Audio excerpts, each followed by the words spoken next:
Shalom. En esta oportunidad vamos a hablar lo que corresponde a la sexta liyá de esta parashá Bejá al-Lohad, que significa levanta, que se encuentra en Números, capítulo 10, versículo 35 al capítulo 11, versículo 29. Parashá semanal Bejá al-Lohad, sexta liyá. Comenzaremos hablando primeramente de los versículos que corresponden al 35-36 del capítulo 10. Y sucedía que cuando el arca se ponía en marcha, Moshe decía: levántate, oh Hashem, y sean dispersos tus enemigos. Huyan de tu presencia los que te aborrecen. Y cuando descansaba, él decía: descansa, oh Hashem, entre los millares de Israel. La frase hebrea Kuma Hashem también podría ser traducida como manifiéstate, oh Hashem. Cuando Él se manifiesta, no hay enemigo que pueda resistirle. En los manuscritos hebreos aparece una señal parecida a la letra Nun, pero inversa, antes y después de estos dos versículos. Los rabinos lo han entendido como un paréntesis. Este texto no está en su lugar según el orden de los acontecimientos. Debería aparecer en el capítulo 2. El Talmud cita la opinión de Yehudá Han-Nasi, que dice que estos dos versículos constituyen un libro en sí mismo, de modo que realmente hay 7 libros en la Torá de Moshe, en concordancia con lo que está escrito en Proverbios 9:11, que dice: la sabiduría ha edificado su casa, ha labrado sus 7 columnas.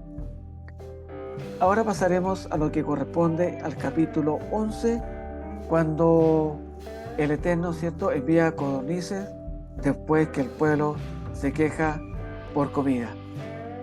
El capítulo 11 dice, versículo 1, aconteció que el pueblo se quejó a oídos de Hashem, y lo oyó Hashem, y ardió su ira, y se encendió en ellos fuego de Hashem, y consumió uno de los extremos del campamento. Según Rashi, el pueblo estaba buscando pretextos para apartarse del Omnipotente. Ya tenían carne para comer en el desierto, según fuentes de Éxodo 12:38 y Números 32:1, donde dice: el fuego consumió un extremo. La palabra extremo puede ser interpretada como una referencia a los más alejados del Eterno, o bien a los más distinguidos. Por la lengua de los hijos de Israel se encendió un fuego consumidor, como está escrito en Santiago, capítulo 3, versículos 5 al 6. Esta situación es señal del menosprecio a la palabra de Hashem, caso que podemos ver en las dos casas, tanto la casa de Israel y la casa de Judá. Aquí podemos saber algunos ejemplos en los cuales las dos casas pecaron contra el Eterno. La casa de Israel cambió el día de reposo por el domingo, en adoración al sol. No consideraron más la Torá, comenzaron a comer comida inmunda, abolieron la fiesta del Eterno y entraron en idolatría. Por su parte, la casa de Judá reconoció el mes de Tamuz, en el mismo tiempo babilónico. Tamuz es el 4.º mes del calendario judío, a diferencia de otros meses cuyos nombres están en hebreo. El nombre de este mes se encuentra en Babilonia. Proviene del nombre que los paganos le daban al dios Sol. En el contexto judío representa la idolatría. Se le asigna este nombre precisamente porque el mes trae consigo una energía que provoca acercamiento a dicha práctica. Adquieren adoración al sol, comienzan a creer en la reencarnación y en mandamientos de hombres, como está escrito en Isaías capítulo 29. Versículo 5. Nos acordamos del pescado que comíamos gratis en Egipto, de los pepinos, los melones, los puercos, las cebollas y los ajos. Los hijos de Israel se olvidaron de la esclavitud que vivieron en Egipto y comenzaron a recordar la comida que allá tenían. Normalmente Uno se olvida de las emociones negativas para quedarse con las emociones positivas en los recuerdos. Los hijos de Israel ya no se acordaban de la esclavitud. Si bien habían estado trabajando duramente como esclavos, ¿cómo ahora dicen que comían gratis? Rashi lo interpreta diciendo que aquí se refiere a que pudieron comer gratis en Egipto en cuanto a no tener que cumplir ningún mandamiento. En el versículo 6 dice: y ahora nuestra alma se seca, pues nada sino este maná ve nuestros ojos. El hombre necesita variar el gusto de la comida para no fastidiarse.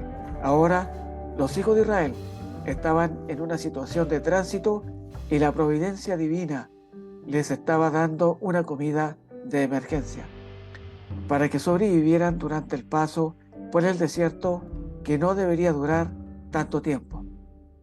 Aunque el Midrash dice que el maná cambiaba de sabor según el deseo de cada uno, la Torá dice cómo era el sabor del maná, como está escrito en Éxodo 16:3, que dice: su sabor era como la de hojuelas con miel, tenía el sabor de tortas cocidas en aceite.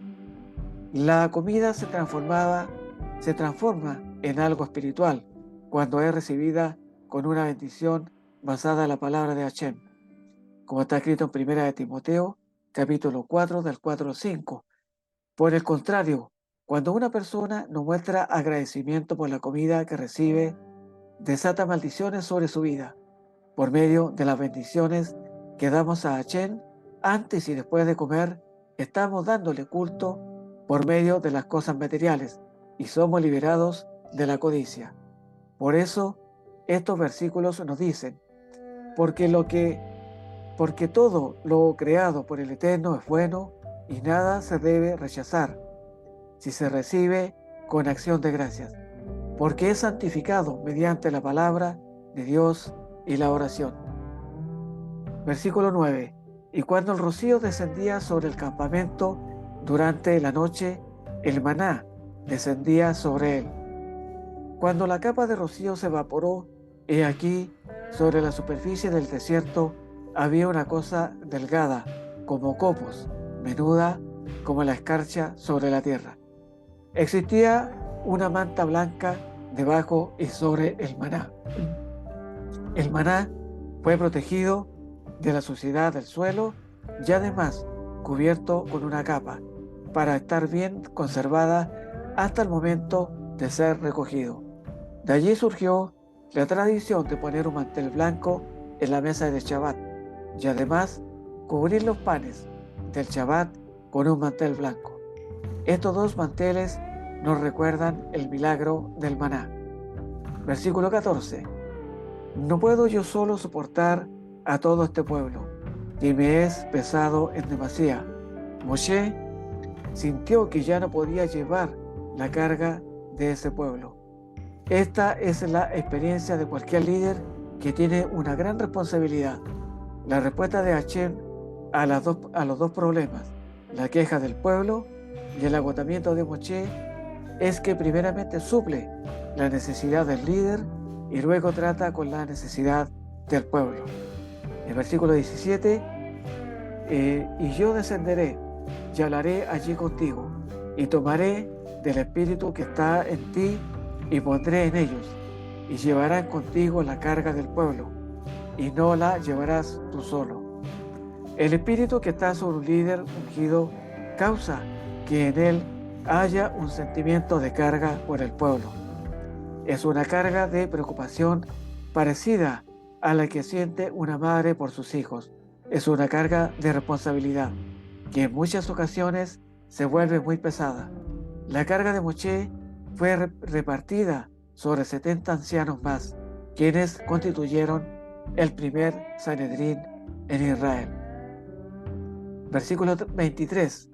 Entonces Hashem respondió a Moshe: ¿acaso se ha cortado la mano de Hashem? Ahora verás si se cumple mi palabra o no. Moshe no podía imaginar cómo el Eterno podía suplir con carne a todo el pueblo. En Génesis 18:14 está escrito: ¿hay algo demasiado difícil para Hashem? Volveré a ti al tiempo señalado. Por este tiempo, el año próximo, y Sara tendrá un hijo. Aquí vemos el episodio cuando el ángel se le apareció, ¿cierto? A Abraham y a Sara, cuando él les prometió que iban a ser padres. Y el ángel le dijo: volveré a ti en un año más. Y ellos fueron padres, a pesar de la edad que los dos tenían. En Jeremías 32:27 está escrito: He aquí, yo soy Hashem, el Dios de toda carne. ¿Habrá algo imposible para mí? En Lucas 1:37 está escrito también: porque ninguna cosa será imposible para Dios. Versículo 25. Entonces Hashem descendió en la nube y le habló, y tomó del espíritu que estaba en él, y lo puso en los 70 varones ancianos. Y cuando posó sobre ellos el espíritu, profetizaron y no cesaron. El espíritu que estaba en Moshe hizo que los ancianos elegidos profetizaran. El espíritu de profecía es el que produce la carga de responsabilidad y preocupación en un líder espiritual, porque ese espíritu es capaz de transmitir la carga a Hashem por las personas al corazón de sus representantes. Ahora, los demás ancianos compartieron esa carga junto con Moshe y fueron capacitados para ayudarles en su difícil tarea. Este texto nos enseña que un liderazgo auténtico es, en primer lugar, algo espiritual, algo sobrenatural. Versículo 29. Pero Moshe le dijo: ¿tienes celos por causa mía? Quisiera que todo el pueblo de Hashem fuera profeta, que Hashem pusiera su espíritu sobre ellos. Moshe deseaba que todo el pueblo recibiera el espíritu de profecía, parecido a lo que está escrito en 1 Corintios 14:1, que dice: procurad alcanzar el amor, pero también desead ardientemente las manifestaciones espirituales, sobre todo que profeticéis. En 1 Corintios 14:5 está escrito: yo quisiera que todos hablarais en lenguas, pero aún más que profetizarais. Y en 1 Corintios 14:39 dice: por tanto, hermanos míos, anhelad el profetizar y no prohibáis hablar en lenguas. Después de la llegada del Mesías, la profecía no es dada solamente a algunos pocos dentro del pueblo.